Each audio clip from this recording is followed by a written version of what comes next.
En el capítulo anterior revisamos los fundamentos y las principales características de la medicina basada en la evidencia, así como el ciclo que esta disciplina propone.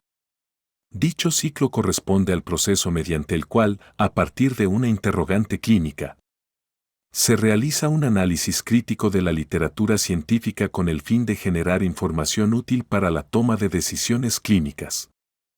En esta sesión comenzaremos un estudio más detallado de cada una de las etapas del ciclo de la MBE, iniciando con la formulación de la pregunta clínica.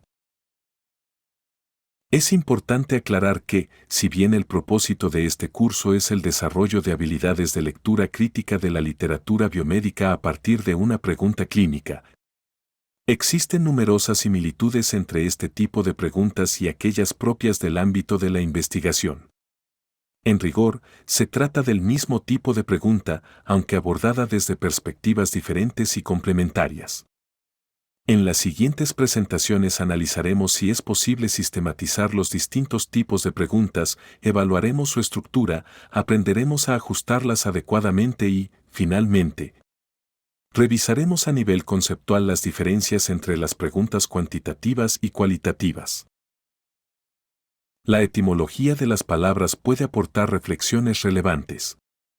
En el caso de la palabra pregunta, identificamos dos ideas centrales. Por una parte, que la duda constituye el punto de partida del conocimiento, y por otra, que el proceso para alcanzar dicho conocimiento es tan importante como el objetivo final. Podría decirse, incluso, que una de las mayores contribuciones de una buena pregunta y de los intentos por responderla es la generación de nuevas preguntas. Entrando en materia, la primera característica que debemos considerar es el ámbito que abarca una pregunta clínica. Para ilustrarlo, utilizaremos el siguiente ejemplo: la milrinona es un fármaco inodilatador ampliamente utilizado en unidades de cuidados críticos, tanto en pacientes adultos como pediátricos. Su uso puede dar origen a múltiples interrogantes, las cuales pueden ser de distinta naturaleza.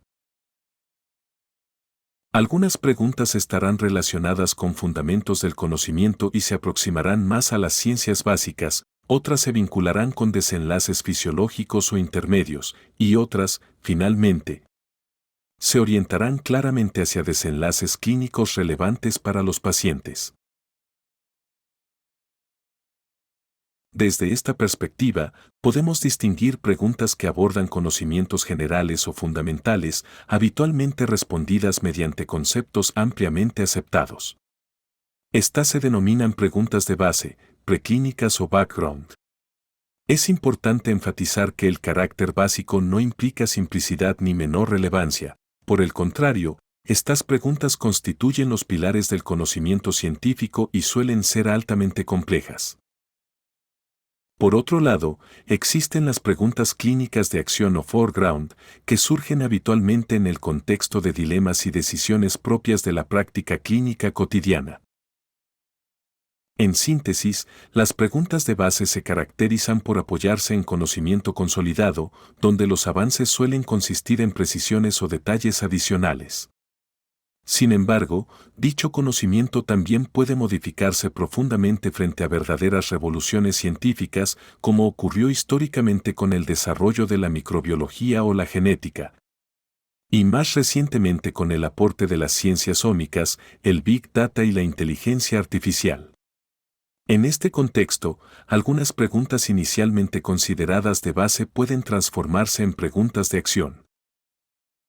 Las preguntas de acción, en cambio, representan el conocimiento de frontera, donde suele predominar la incertidumbre y la evidencia disponible no siempre permite establecer conclusiones sólidas y ampliamente aceptadas. Este tipo de preguntas constituye el principal objetivo de la medicina basada en la evidencia. Al contrastar ambos tipos de preguntas, se ha observado que durante las etapas iniciales de la formación profesional, incluido el periodo de entrenamiento, predominan las preguntas de base. A medida que se avanza en la práctica profesional y aumenta la exposición a situaciones clínicas reales, la proporción tiende a desplazarse hacia preguntas de acción. Si nos enfocamos en las preguntas de acción, observamos que pueden agruparse, independientemente de su contenido específico, en preguntas de terapia, diagnóstico, diagnóstico diferencial, pronóstico y etiología / daño. A continuación, revisaremos brevemente cada una de ellas. Las preguntas de terapia se relacionan con las intervenciones que se realizan en los pacientes, ya sean médicas, quirúrgicas, psicológicas, kinésicas u otras. Idealmente, sus efectos deben evaluarse mediante desenlaces clínicamente relevantes para los pacientes. Como muestra esta diapositiva, el ensayo clínico aleatorizado representa el diseño de estudio paradigmático para responder este tipo de interrogantes, aunque existen otros diseños que abordaremos más adelante. Las preguntas diagnósticas buscan evaluar distintas características del proceso diagnóstico.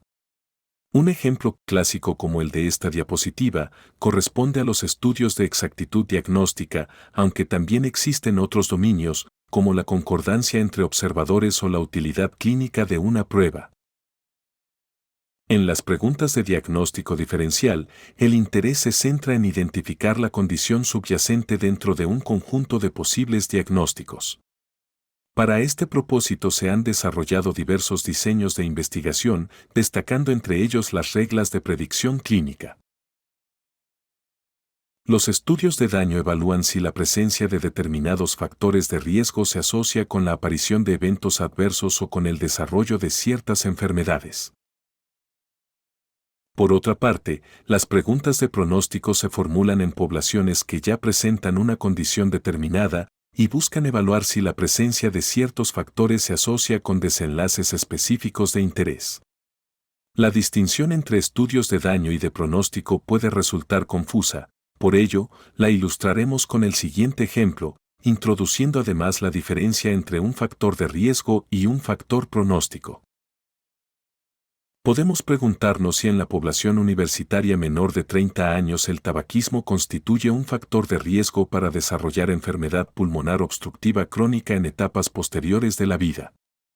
Asimismo, en pacientes que ya presentan EPOC, podríamos investigar si la frecuencia de exacerbaciones anuales actúa como un factor pronóstico asociado a desenlaces como la mortalidad. Finalmente, podemos anticipar que una de las principales virtudes de una pregunta clínica bien formulada es que orienta hacia el diseño de estudio más adecuado para responderla. En consecuencia, al analizar críticamente la literatura científica, deberemos privilegiar investigaciones cuyo diseño sea coherente con el tipo de pregunta planteada.